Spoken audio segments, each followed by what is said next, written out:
Hi guys! Aujourd'hui, c'est une vidéo paranormale comme ça m'a été demandé sur Instagram. Je fais apparaître le lien.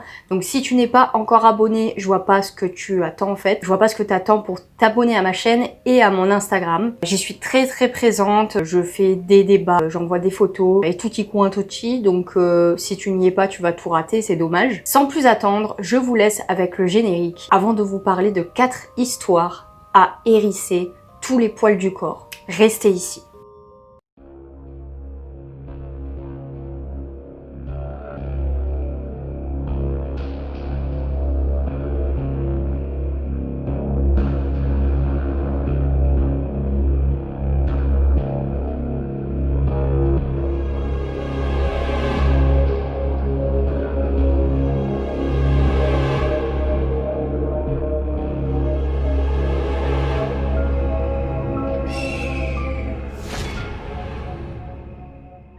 La première creepy story est sans titre, voilà, tout simplement parce que le titre comprenait un gros spoiler en fait, contenait un gros spoiler, donc je veux pas vous spoiler dès le début. C'est une histoire très récente, elle date de 5 jours, elle est sortie sur Reddit. Vous savez que j'affectionne particulièrement les threads Reddit. Si vous ne connaissez pas Reddit, c'est un forum qui permet de partager pas mal d'histoires sur différents sujets, que ça soit sur des stalkers, notamment dans les vidéos de Squeezie, sur des strange encounters, sur des rencontres assez spéciales mais dans le mauvais sens. Mais il y a aussi toute une section sur le paranormal.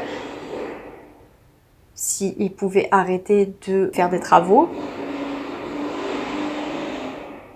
Vous savez quoi, je vais fermer la porte. Donc bref, il y a vraiment toutes les histoires du monde sur tous les sujets et il y a des histoires qui sont particulièrement mises en avant par rapport au vote des Redditeurs.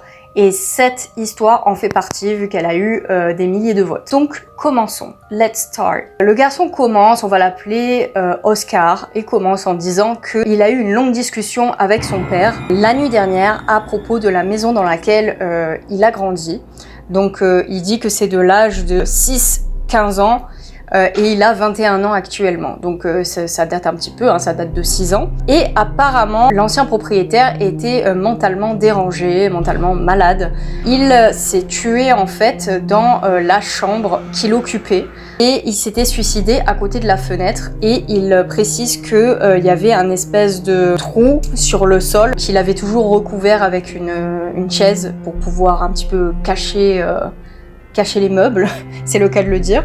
Il dit que le frère du propriétaire en fait venait le voir assez régulièrement, mais que c'est lui qui a découvert le corps en fait, et que le corps n'avait pas bougé depuis 3 semaines, donc il s'était suicidé 3 semaines auparavant, donc imaginez-vous la découverte macabre. Et en fait le père dit qu'il a découvert cette histoire un peu après qu'ils aient emménagé. Il dit qu'il était en train de faire du jardinage quand tout d'un coup il y a un officier de police qui est apparu en lui disant ne laissez pas l'histoire de cette maison vous envahir, et c'est comme ça que il a demandé oui, qu'est-ce que vous voulez dire par histoire de cette maison, et c'est là qu'il lui a raconté l'histoire du suicide. Sympa non? Juste quand on vient d'emménager, comme par hasard on l'apprend juste quand on a signé le contrat de location. Et Oscar raconte que quand son père lui a raconté cette histoire, donc des années après, maintenant à 21 ans, il a eu une frousse incroyable et on peut le comprendre. Et c'est la fin de l'histoire. Non, je plaisante, c'est pas du tout la fin. Il dit que dans ses souvenirs, il se rappelle pas avoir été particulièrement s'être ressenti pas en sécurité, pas particulièrement. Il était safe en fait dans cette chambre, mais pendant les premiers temps qui ont suivi leur emménagement, en fait, il avait remarqué que le loquet de sa porte se fermait tout seul et il comprenait pas pourquoi, mais bon, vous savez, parfois on pense que c'est soi-même, qu'on a oublié, etc., qu'on fait les choses automatiquement, donc c'est un petit peu ce qu'il se disait à chaque fois. Mais il se rappelle qu'un jour il a été enfermé avec un ami et que carrément on a été obligé d'appeler les pompiers pour les libérer, donc c'était quand même assez chelou comme histoire, je vous l'accorde. Il raconte aussi qu'une fois son père faisait des travaux sur le toit de la maison et qu'il avait accroché en fait l'échelle à sa fenêtre à lui de sa chambre et qu'il avait failli mourir ce jour-là parce que carrément l'échelle s'était détachée. Donc il dit que il se sentait pas spécialement pas en sécurité, mais qu'il y a quand même quelques petits événements. Voilà, Oscar, il est bien mignon, mais derrière tout ce qu'il dit, en fait, il y a eu des problèmes. Il est tombé en fait de 10 pieds.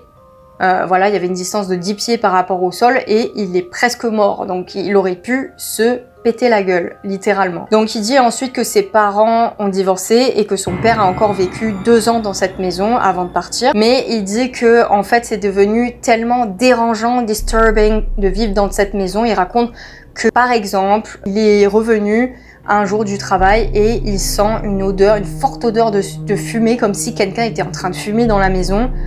Alors qu'il n'y avait personne, il a checké toutes les pièces et lui ne fumait pas, donc c'est quand même un petit peu bizarre et il n'y avait rien qui avait bougé, c'est-à-dire qu'il savait qu'il n'y avait pas eu de cambriolage, que la porte n'avait pas été forcée, rien du tout. Et il dit que l'odeur était si forte qu'on aurait vraiment dit que quelqu'un était rentré et avait allumé une cigarette en fait. Ils ont appris après coup que le garçon qui s'était suicidé dans la maison était un gros fumeur. Y a-t-il un lien ? Est-ce qu'on n'est pas sur quelque chose d'un petit peu terrifiant? Oscar raconte qu'encore plus terrifiant, il a tenté de se suicider en fait dans cette même chambre. Je ne sais pas vous, mais dites-moi en commentaire ce que vous en pensez. Est-ce que parfois vous ressentez certaines énergies négatives ou positives, ça peut arriver, dans certaines maisons? Moi ça m'est arrivé, je vous renvoie ma vidéo sur... Et Dieu sait, je ne croyais pas du tout à ce genre d'histoire, jusqu'à ce qu'il y ait quelque chose d'assez étrange qui m'arrive en Angleterre en fait. Donc je vous renvoie à cette vidéo-là. Ceux qui l'ont vue, voilà, vous comprenez ce que je veux dire. Mais parfois, il y a des énergies négatives ou positives et on le ressent.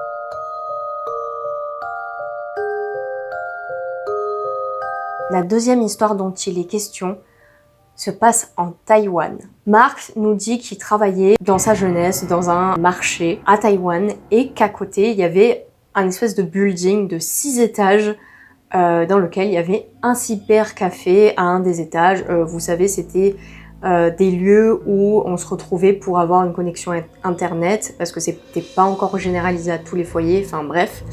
Et il s'était rendu dans ce bâtiment. Il dit que c'était un bâtiment particulièrement vieux, un building qui n'était pas de première jeunesse, et que l'entrée était très sombre, mais il dit que c'était habituel en fait à Taïwan, que tous les buildings en fait se ressemblaient un petit peu dans le sens où c'était un petit peu ancien.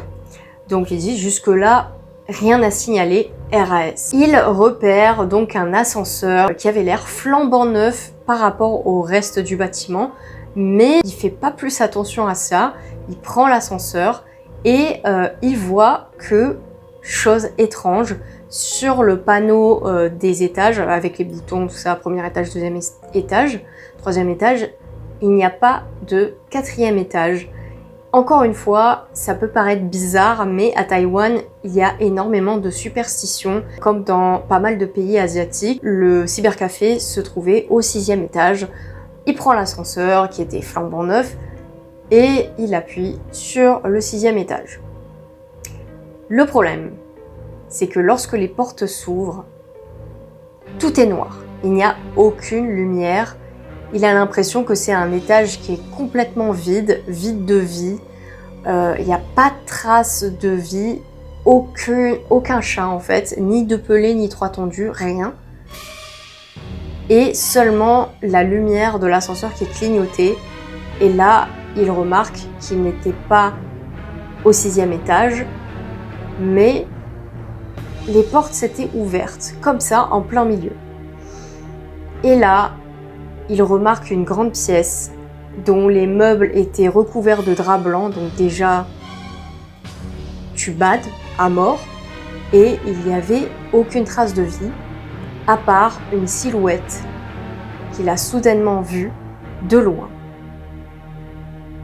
Imaginez-vous la scène, il n'y a aucune lumière, et seulement la lumière de l'ascenseur, et il voit quelqu'un qui commence à s'avancer vers l'ascenseur. Moi, je flipperais à mort. Franchement, je ne sais pas ce que j'aurais fait. Donc, évidemment, Marc commence à appuyer comme un fou sur les boutons de l'ascenseur pour quitter cet étage. Il ne veut pas se faire attraper par il ne sait qui. cette personne qui se retrouve à un étage où il y a absolument personne. Il n'aimerait pas se faire découper en tranches. Il appuie, et là il dit « I almost pissed my pants ». J'ai presque pissé dans mes sous-vêtements. Voilà, littéralement, il allait se pisser dessus et on le comprend. Il appuie et là, miracle, il entend enfin un bruit de fermeture des portes. Et il réussit à aller jusqu'au 6e étage. Il dit que lorsqu'il est arrivé au 6e étage, il était tellement bouleversé qu'il a mis du temps à reprendre ses esprits. C'était tellement, vous savez, quand vous avez une grosse peur, une grosse frayeur, vous avez une montée d'adrénaline qui fait que vous n'arrivez pas à redescendre, vous êtes tellement stressé que vous avez des sueurs froides. Et quand il réunit tous ses esprits, il s'adresse à la caissière et lui dit « Écoutez, vous allez me prendre pour un fou, mais voilà ce qui s'est passé. Est-ce que vous auriez quelqu'un qui aurait vécu la même chose que moi ?» Et là, la caissière lui répond que « Tout à fait, mais non, c'est pas du tout ça. » Elle lui dit « Non, ce n'est pas moi qui ai vécu la chose, mais c'est quelqu'un d'autre. » D'ailleurs, il y a pas mal d'événements qui ont été rapportés comme ça. Un de ses amis s'est arrêté à cet étage-là et apparemment, ça serait le 4e étage. Ce fameux 4e étage, censuré, interdit. Il demande mais qu'est-ce qui s'est passé en fait au 4th floor pour que ça soit condamné ainsi. Et elle lui dit ben écoutez, il y a des années de ça, c'était des bureaux voilà où des administrateurs travaillaient et une femme s'est suicidée en se tranchant la gorge en fait au bureau comme ça. Donc c'est ici qu'elle est morte. Donc là, re-secousse, re-sueur froide. Marc, qui n'est pas au bout de ses peines, se dit « Oula, peut-être que ce que j'ai vu dans le noir, qui sait si c'était cette femme ?» On ne sait pas, cet employé. Et en fait, on raconte que petit à petit, il y a eu tellement d'événements comme ça, tellement il y a d'autres personnes qui ont utilisé cet ascenseur et qui se sont arrêtées à cet étage-là et qui ont vu la même chose que Marc. Donc le cybercafé a été obligé de fermer ses portes parce que même quand ils ont essayé de réparer voilà, une quelconque défaillance dans l'ascenseur, ils ont vu qu'il n'y avait aucune défaillance. Donc voilà, déjà ça part bien et on avait dit que, rappelez-vous, que l'ascenseur était la seule chose neuve en fait dans cet immeuble qui était pourri d'aspect et vraiment très vieillot. Donc le business a fermé. Ils ont essayé de revendre l'immeuble, mais évidemment, ça prenait pas.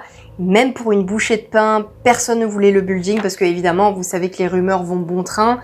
Et quand tout le monde sait qu'il y a des fantômes, que quelque chose est tenté, entre guillemets, personne n'est tenté de récupérer le bien.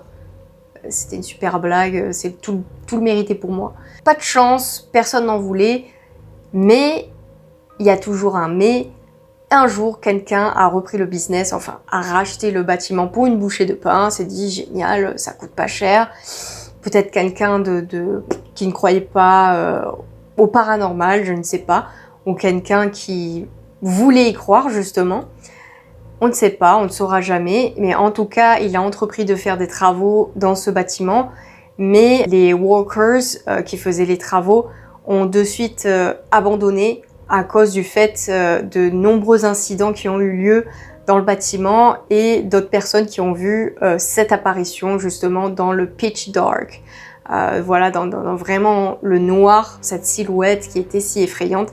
Et ils ont fini par condamner l'immeuble jusqu'à ce que quelqu'un d'autre reprenne l'immeuble, encore une fois, et programme l'ascenseur pour qu'il n'aille jamais au 4e étage. Vous vous rendez compte?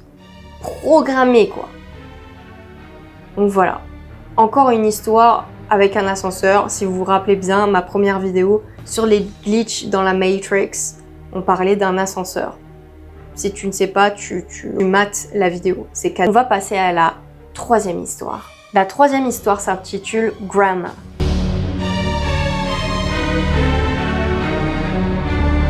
La 3e histoire que j'ai intitulée Who's the Man Upstairs, qui signifie qui est l'homme en haut des escaliers, au 1er étage. Aiden dit que sa mère lui a raconté une histoire sur son frère. Donc il a un grand frère qui est né avant lui. Remarque super subtile, un grand frère qui est né avant lui, il est presque minuit, bref, on va me pardonner. Elle lui raconte que lorsque son grand frère était petit, et que lui était encore plus petit, du coup, il est descendu des escaliers, lui a demandé maman, c'est qui l'homme en haut? Et puis la mère, bon évidemment, le petit, il a 5 ans, elle le prend pas trop au sérieux, mais bon, elle se dit, je vais quand même aller voir, ce qui est en fait imprudent, parce que imaginez-vous si c'était vraiment quelqu'un qui était là, voilà, un cambrioleur, c'est pas une super bonne idée, il vaut mieux appeler la police dans ces cas-là, mais bon, elle monte, elle se dit, c'est un jeu, voilà, c'est un ami imaginaire, j'en sais rien. Elle monte, et évidemment, pas trace d'homme, sans surprise, et bah, le petit garçon dit... bah écoute, il est parti parce qu'il avait affaire ailleurs. Ok, un petit garçon de 5 ans, haut comme 3 pommes, qui te dit ça. C'est assez flippant, mais bon, la mère sourit, elle se dit bon bah ça va lui passer.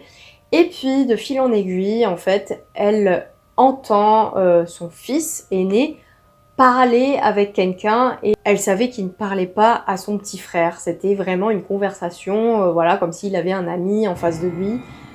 Donc c'était quand même ultra chelou, mais bon, elle se disait encore une fois, bon, son délire va lui passer, il est petit, il a un ami imaginaire, bon voilà quoi.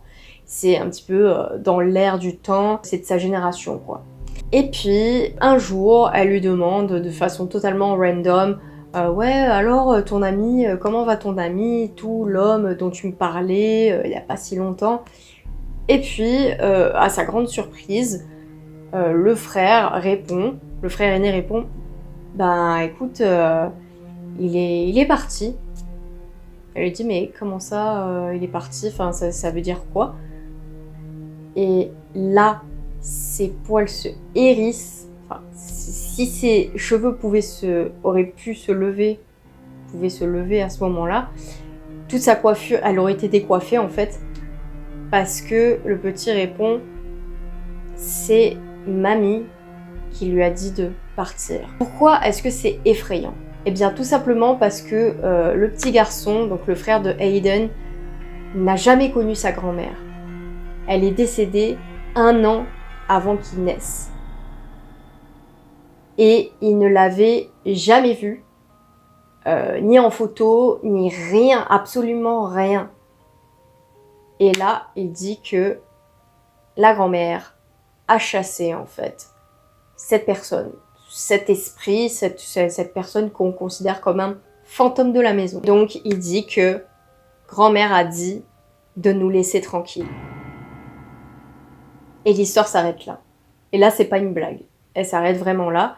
Et bah, évidemment, quand sa mère lui raconte ça sur son frère, et ben Hayden flippe. Et je pense qu'on aurait tous flippé et eu très très peur. Parce que ce n'est pas la plus agréable des histoires. Mais attendez d'entendre la 4e histoire qui est pire que toutes les autres. Restez ici.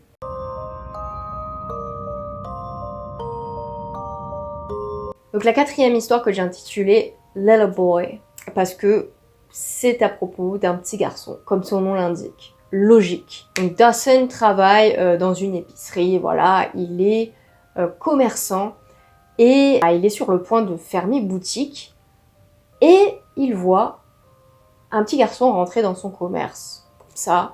Alors il le décrit comme ayant un manteau vert, donc green coat. Ça se passe en Angleterre, si je me souviens bien. Bref, donc c'est un petit garçon avec une veste en tweed verte et un chapeau rouge, red hat. Et donc du coup, il rentre dans son magasin et il a l'air un petit peu... je sais pas, il porte des vieux vêtements un petit peu à la mode ancienne, mais bon, il fait pas plus attention que ça. Et il se demande, déjà en le voyant, qu'est-ce qu'il fait sans ses parents. Bref, il y en a certains qui ont une éducation spéciale, on ne sait pas.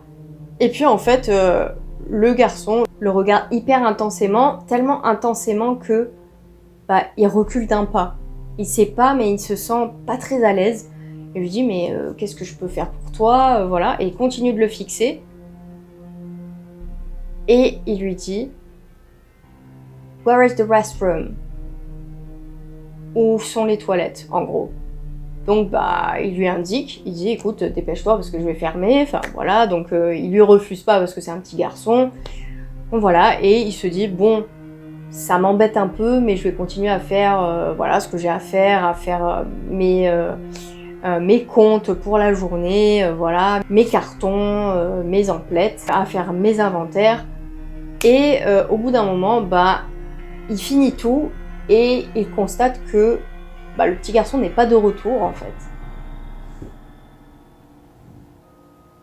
Le petit garçon n'est absolument pas de retour, donc il se dit bon, je vais l'appeler, je vais toquer à la porte, on verra bien. Donc c'est exactement ce qu'il fait. Il toque à la porte, il dit est-ce que tout va bien? Anything wrong? Pas de réponse. Il toque à la porte un peu plus fort. Il dit bon écoute, va falloir se dépêcher, hurry up, I'm closing. Pas de réponse. Donc il se dit bon, je vais rentrer dans les toilettes, on verra bien.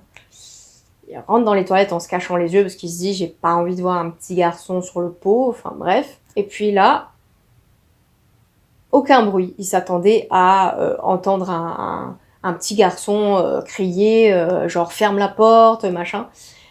Et il précise qu'il n'y avait pas de moyen de fermeture, donc c'est pour ça qu'il avait pu rentrer. Il ouvre les yeux et là, il voit que tout est propre, comme si rien n'avait été touché. Il constate à la poubelle que la poubelle est vide. Il se dit, bon, c'est curieux. Il cherche dans tout le magasin, aucune trace du petit garçon. Comme si il n'avait jamais été là, en fait. Un peu perplexe, il ferme son magasin, tout ça.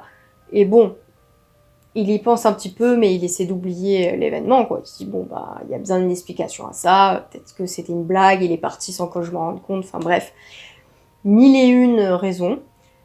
Et puis, le lendemain, un événement qui l'a marqué à vie, une de ses amies rentre dans son magasin et lui dit « Oula, j'ai vu le petit garçon le plus creepy que j'ai jamais vu. » Et lui, il commence à se figer comme ça sur place.